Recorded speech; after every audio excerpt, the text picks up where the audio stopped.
Hey everybody, this is Shawn coming at you with another lunch or dinner idea, depending on what you want to do. We are going to make quesadillas today. So, what are you going to need for ingredients for making a quesadilla? I'm going to go over that a little bit towards the middle to the end of the video actually, just because I want to show you how to put the quesadilla together first, and then I'll kind of go over the ingredients that are over on the stove, how I cooked them, how long it took me to do, and the preparation that kind of went behind that. But to start off, how do we put together a quesadilla and what do we need? First of all, I got myself a Hamilton Beach quesadilla maker here to my left. It'll cook your quesadilla in probably 5 to 8 minutes, depending on how brown or how crispy you like it. I would definitely recommend, which I'm gonna do now, you could do butter, or you can do what I have here is an olive oil spray. I'm just going to spray the quesadilla maker because I want the outside of my tortilla to be nice and crispy and brown. So on my plate, I have my tortilla down. I kind of have all my ingredients here, so I'm ready to assemble. First thing I'm gonna do, keep that nice and hot and keep that closed. I have some refried beans in a nice little spatula here. I'm gonna put a dab in the middle, and I'm just gonna spread out to the sides. Nice even coat. I'm gonna do a little bit on the thinner side. If you like a lot on there, you can do it thicker. That's really up to you. After that, I'm gonna take a little bit of my Mexican style cheese. Again, you can use whatever cheese you want. I like to try to match some of my dishes with cheeses that are similar to that type of cuisine, just so the flavors kind of blend a lot better together. So this has got Monterey Jack, it's got quesadilla, shredded cheese, asadero, you can use queso, lots of different cheeses that can go really well with this. So all I'm gonna do is sprinkle some of that on top of my refried beans. And again, the cheese is gonna play a big part here and help kind of bind all the ingredients together on top. Next, what I'm gonna do is I'm going to utilize some ground beef that I made earlier. You can use chicken, you could use pork. If you wanted to make this a salmon or shrimp quesadilla, you could do that as well. Lots of protein options you can throw in there. So just gonna go to the stove. I'm gonna grab this ground beef that I made. And again, this is what we'll go over on how I made it earlier. Again, you have to be considerate when you're making a quesadilla. You don't want to completely stuff the quesadilla because you got to think about when you're squeezing this down, right? It's going to push some of those ingredients on the outside. So you want to try to put a lot of those ingredients towards the middle. And when you press it down, it will push some of it out, but at least it won't push it completely out of there. Okay. So you can see I got my refried beans, I got my cheese, I got my beef on there. I'm going to open this back up. I'm going to slide this on top. You could also start by doing it in the quesadilla maker as well. That's up to you. I'll probably do that next time. It seems like a better idea. And then I have my other tortilla shell. I'm just gonna put a little bit more cheese on the top of my beef so I can help this tortilla shell stick to the other side. We're just placing it on top, and then we're going to press down and squeeze this quesadilla. Now again, this is gonna take about 5 to 8 minutes. You can pull it up and check in between to see how brown it is, and depending on how crispy or how brown as you like it. Now, some different toppings that I have on the side. I have some restaurant style salsa. I've got some guacamole. If you wanna go back and watch my video on how to make guacamole, it's really quick and easy you can do. And again, those ingredients you can stick with a lot of different things, not just quesadillas. You could do burritos, you can do Chipotle style bowls if you want. You could do, obviously this with quesadillas. You could do breakfast tacos, lots of options you can use those two toppings for. But I'm gonna bring the camera over here so you guys can see the protein options that I have. So that way you know how to make these. All right, so the first one I have is a ground beef. This has 80-20 ground beef, which is a lean ground beef. You want to try to go with ground beef that is 80% or leaner. So 80-20, 85% lean, 90%, 95%. The more lean you do go, it will tend to be a little bit drier, so you might need a little bit of extra fat in there, whether it's olive oil or something like that, just to bring the flavor back up and so it doesn't get too dry and it stays juicy. I also have some sweet tomatoes, some green chilies, and then I just have a white onion there. I went really easy actually and got a taco seasoning mix for this. Cost you about 50 cents. You get it at Walmart, you get it at Aldi's. Makes your life easy. You know, if you want to make it really authentic and use all the spices that would go into an actual taco seasoning mix, you would need things like cumin, chili powder, paprika, obviously some cilantro, salt, pepper, garlic powder, onion powder, things like that to make your own mix. And there's definitely tons of recipes you can do to find how to make that seasoning on Google.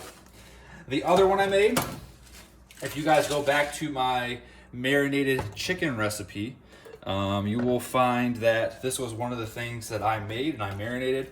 Again, I did a Mexican style, Latin style seasoning in the bag. To this, I added some red peppers and also some onions as well. So now if I want to make a burrito, a bowl, a quesadilla, a taco this week, I have two different types of protein options here that I could essentially use and mix and match. The really important thing behind this is it provides a lot of variety, right? I can mix this with a rice, or I could do a taco shell, or I could do a quesadilla shell, or I could do a flour tortilla, right? If you know how to make the protein source, then it gives you a lot of variety and options on what you want to possibly make for a lunch or for a dinner. So that way it varies it up. Because if you're eating the same thing for 5 days in a row, especially when you're doing meal prep, it could get really boring, and especially the taste after a while. I would really recommend cooking for maybe 2 to 3 days of meal prep rather than cooking for 5 to 7 days of meal prep. It keeps it fresh and it keeps it different, and that way you don't get tired of it. So let's pop back over here to our quesadilla maker. And yes, I do have a shirt that says carrot on it. Only a dietitian would have a shirt that says that. Thank you to, I believe it's Threadbox. Great company where you can put in basically your suggestions for the type of clothing you like, whether it's shirts, hats, coats, shorts, pants, and they will basically have a designer based off of your preferences, who you are. They'll also look at your social media pages to get an idea of what type of person you are, how you dress, and how you do things. And they will send you a box of clothes based off the type of options that you choose, with all sorts of different things that kind of match your personality and kind of your environment that you're in. All right, so we're gonna pull this up here and take a look. All right, things are melting really nice, but I'm gonna continue to keep this down for another couple minutes because I want this to get a little bit browner. And that's why you want to, again, check at least 1 or 2 times, just make sure you're getting it to the absolute brownness that you want to. Now, what I'm gonna do to cut my quesadilla, you could do 2 things. You can put it on a cutting board and use a really sharp knife, or you can also try, this is just basically a pizza cutter. Again, it's your preference on what you want, but make sure whatever tool you use is very sharp, all right? Now again, when you're cutting into something where all the outsides of it, there's nothing stopping it from coming out, you may have some ingredients coming out to the sides. That's why I said put a little bit extra cheese on both sides of the tortilla, so that way hopefully it kind of like gels and glues it in together, and it kind of keeps it nice and cohesive in one spot. Now, if you wanted to, obviously I have these I'm probably gonna dip it with, or I'm gonna place some of it on the quesadilla while I'm eating it. If you want to layer your quesadilla up, right, and you want to sprinkle some more cheese or the guac or salsa, or if you wanted to do some like melted queso, or even some sour cream, just a variety of different toppings you can choose there. You can drizzle or kind of decorate them on the top. That's a really nice thing if you're trying to serve this to somebody, significant other, family member. If you're doing some type of party, it could definitely make the presentation look really nice. So you can get one of those kind of longer plates, and you can kind of set out just a strip of quesadilla pieces all the way out, and just presentation wise, it'll make it look a lot nicer. Now again, how does this fit for an athlete, right? We've got the tortilla, which has the carbohydrates, so we're getting a fuel and energy source. I have the lean ground beef, and I had obviously the chicken option, so we have a boneless chicken breast and a lean ground meat, which are 2 lean protein options. And then you can see with the salsa and also the vegetables that I've added in there, or if you wanted to add more, again, fresh tomatoes, lettuce, sauteed onions and peppers in or on top of the quesadilla. That's another way you can add vegetables. And then I have some healthy fat as well with this guacamole. All right, so I'm gonna pull this up. All right, so that's looking pretty good. Again, watch your fingers. You don't want to burn your fingers, but you gotta get up underneath that just a little bit, and I'm gonna pull it off here. Plop it on my plate. And again, before you start just going into it, cut into a little bit so you have obviously some leverage into it, and then as you're cutting across, you hear that nice crunch. That sounds really good. Again, get a little edge in there. Once you do, that means you have some traction, and just kind of edge that pizza maker across. Okay, and there you go. I got my quesadilla. I got all the ingredients I would need if I'm an athlete to essentially have that performance plate, and this is really quick and easy, right? Now, the beef and the chicken will probably take you 20 to 30 minutes to cook, so that's definitely something that's gonna take a little bit of time.